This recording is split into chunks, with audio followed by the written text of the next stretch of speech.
kembali lagi bersama Ninding. Karena saya lagi malas bikin video panjang, jadinya saya akan membereskan rak buku saya. Kali ini adalah novel-novel koleksi saya.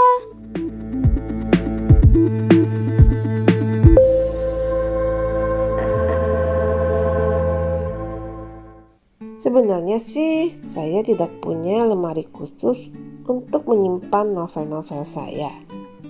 Ini adalah rak untuk menaruh TV saya, dan di sebelahnya ini banyak barang-barang crafting saya. Di atasnya adalah komik-komik besar yang tidak masuk dalam lemari. Karena sangat berdebu, jadi rak ini saya lap dan saya akan menata kembali novel-novel ini. Pertama saya kasih kertas dulu ya. Ini saya kasih kertas.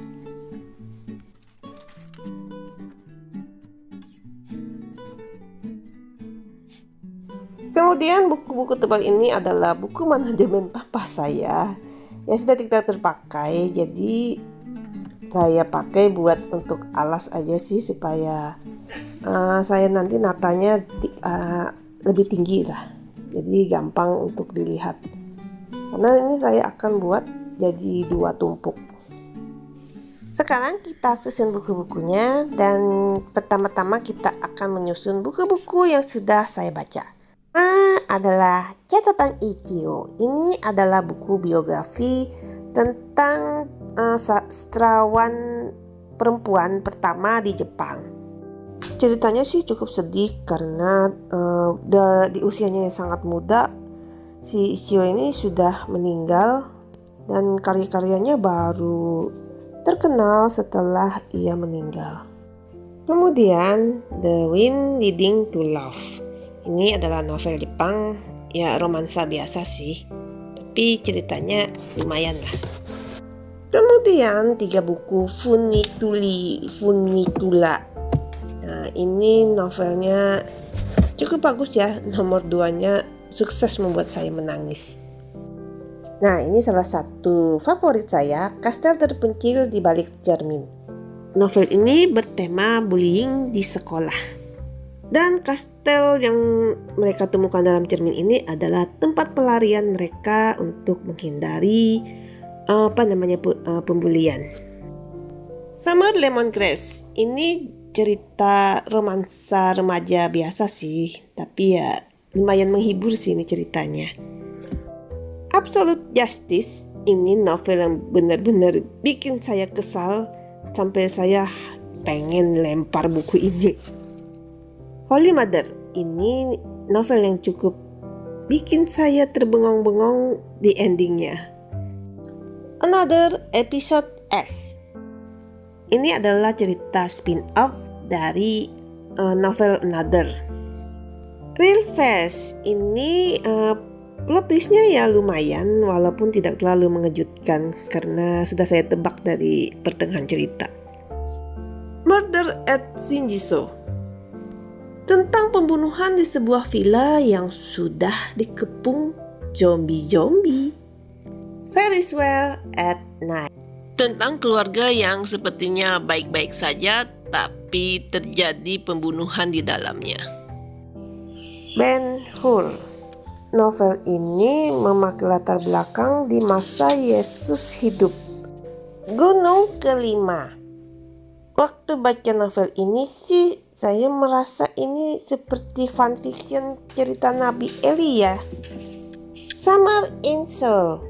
Ya, ini novel kayaknya terpengaruh cerita-cerita drama Korea deh. The Traveling Cat Chronicles. Cerita tentang seekor kucing yang pokoknya sedih deh ceritanya. Bungo Stray Dog. Seleksi masuk Osamu Dazai. Seru dan ya lumayan menghibur karena Osamu Dazai begitu kocak. Cat Meet Fat. Cerita romansa biasa sih. My Boyfriend's Wedding Dress. Ini adalah novel Korea dan katanya sih sudah diadaptasi menjadi drama. Sung Kyun Kwan Skandal. Ini pernah diadaptasi jadi drama Korea juga, dan aku suka ceritanya. Karena suka jadinya walau 2 buku bisa saya baca sampai habis. Japanese Traditional Tales. Isi buku ini adalah cerita-cerita rakyat negeri Sakura. Lalu berikutnya adalah buku-buku yang belum saya baca. Karena belum dibaca, jadinya saya tidak bisa memberi banyak komentar. The Good Earth. Ini sebenarnya adalah trilogi, tapi saya cuma punya 2 buku. Mungkin kapan-kapan akan saya beli yang ketiganya. Bocan, penasaran aja sih gimana ceritanya. The Call of the Wild. Ini saya beli karena ada gambar anjingnya. Lalu cerita dokter hewan yaitu Dolittle. Insana ini katanya sih prequel dari Kasane. Peter membeli rumah. Ini autornya sama dengan Traveling Cat. The Dead Returns dan Cinderella Addiction yang autornya sama dengan Holy Mother. Her Name Is, ini novelnya dulu saya beli karena di diskon. The Way, ya kalian tahu aja karena ada kucingnya.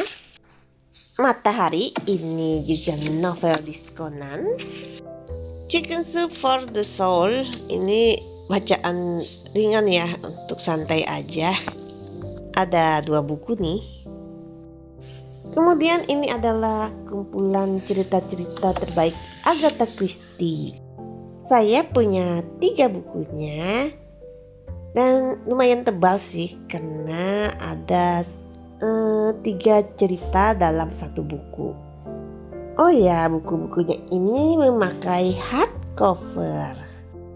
Cantik Itu Luka. Ini saya cuma FOMO aja sih belinya, dan ini juga memakai hardcover. The Cuckoo's Calling dan Silkworm ini adalah karya dari J.K. Rowling yang memakai nama pena Robert I'll Change the World. Spin-off dari manga terkenal Death Note. Kalau pernah nonton doramanya, ceritanya agak-agak mirip, cuma mempunyai ending yang berbeda. Karena bukunya sudah menguning, jadi saya memakai jasa teman saya untuk membuat lukisan di edge-nya. Ini juga adalah spin-off dari Death Note. Mary Poppins, ini sebenarnya saya beli juga karena diskonan. Lalu ini juga buku diskonan. Kemudian novelnya Bleach belum sempat saya baca. Buku diskonan juga sih. Capek sudah saya ngomongnya. Jadi sampai di sini saja komentar saya buat buku-buku yang saya punya ini.